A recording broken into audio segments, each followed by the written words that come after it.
we are going to use some form of hurt effect on our player, so that when the player and the enemy collide, we're going to change the player color temporarily and then reset it back to its normal color.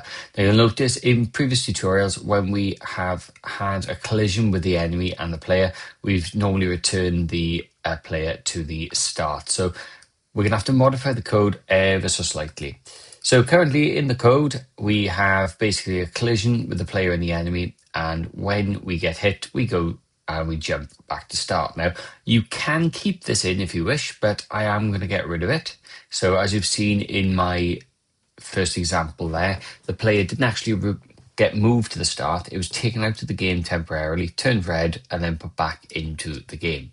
So what we are going to do is we're going to implement what's called a cooldown effect. Now, with this, what happens is you get taken out for, say, a second and then put back in. So effectively, you get a little bit of time after you've been hit, so that takes you out of the game but puts you back in very, very quickly. So in order to do this, we are going to create a new create event there by clicking add event and then create, and we're going to make a variable, and you can call this something like cooldown if you wish. Now,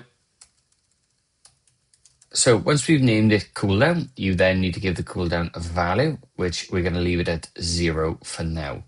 The next thing we need to do is effectively have the collision trigger this cooldown event. So what will happen, this cooldown will be given a number, and we're going to use a step event for this as well. Now, we could use an alarm, and you might see in one or two of my other tutorials I use alarms. Sometimes I use alarm, sometimes I'll use a step event. As long as they work, that's fine. But what we need to do is trigger this cooldown. Now, the first thing I'm going to do is we are going to add in an if statement. So we only ever want to trigger a cooldown if we are not in a cooldown state. What does that mean? Well, if we've been hit, we don't want to trigger another cooldown, because what will happen is, if I just go back to my game for a second, let's take our player here now, for example. If my enemy is coming here and it hits us, what I want is it to trigger a cooldown once. Now, the way GameMaker works is effectively as soon as the enemy and the player collide, that triggers a collision, and the enemy and the player may be colliding for a few seconds. Now, I don't want the cooldown triggering and basically just resetting all the time. I want it to effectively hit me once, take me out of the game temporarily, and then by the time this thing is then bounced and is starting to come back the other way, I'm back in the game and I can lose another life there again. So we need to use a little bit of code here to basically look at our state of cooldown. So what I'm going to do is say if the cooldown is equal to 0, then I can lose health. Okay, but if the cooldown is at 0, I want to take one off me, but then I need to set the cooldown to a value. So because I've been hit, what happens now is cooldown is set at 60. Now, I've chosen 60. 60 is 1 second, okay? So that effectively means now that I have 1 second out of the game. Now, if you want 2 seconds, obviously you can change that to 120, and that then will give you 2 seconds out, because this version of GameMaker works at 60 frames per second. So over 60 frames, that's 1 second, 120 is 2 seconds. Now, we are then going to implement a step event. So in our step event, we need to do something here, which is basically a little test. So we need to say if the cooldown is greater than 0. So effectively, this is a check all the time. So it knows when we start the game, cooldown is 0. So as soon as we get hit, cooldown is set to 60. So the only time this is going to trigger is when cooldown is hit. So let's have a little look at this. So if cooldown is greater than 0, what we want to do then is say cooldown -1 relative. So what that's going to do then is it's going to take 1 off the cooldown. So obviously when we get hit, cooldown set to 60, and then all of a sudden this code will kick in, and then it'll go 59, 58, 57, 56, 55, and so forth.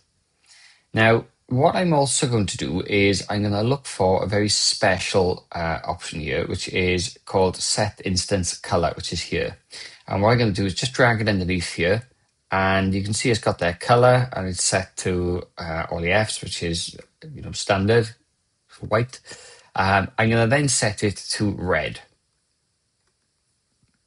Now what this does is it basically sets an overlay to red on just my player. Now we have to be mindful, if we played this now at the moment, let me just show you what is going to happen. So if the player and the enemy collide, look, it gets set to red. Now, the problem is it doesn't actually then reset. So we need a way now to get this back to its standard color. So let's just change this very quickly and let's look for an else. So an else goes underneath this cooldown, and we're going to go back here and just put this set instance color. Notice where I'm putting it. I'm putting it on the right-hand side of this else.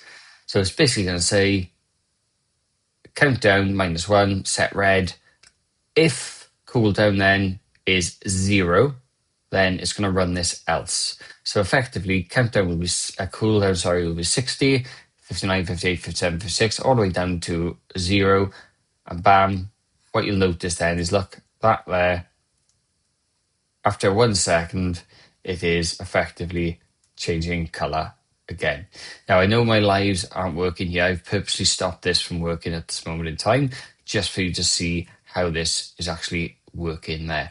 Now, you could combine this, if you wish, with a screen shake.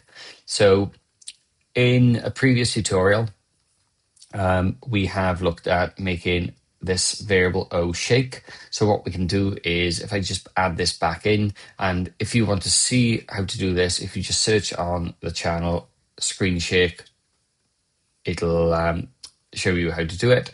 So we're just going to make this then in fact, I need to do it the other way around. Shake, sorry, needs to be the parent in this case. So what we're going to do now is, if we play this and we get hit, you can see now we have a little bit of a screen shake, which is quite nice. Okay, so it's a nice little effect there to add with both. But this screen shake is in a separate tutorial. So in a nutshell, that is how you effectively have a player changing color when we get hit by an enemy.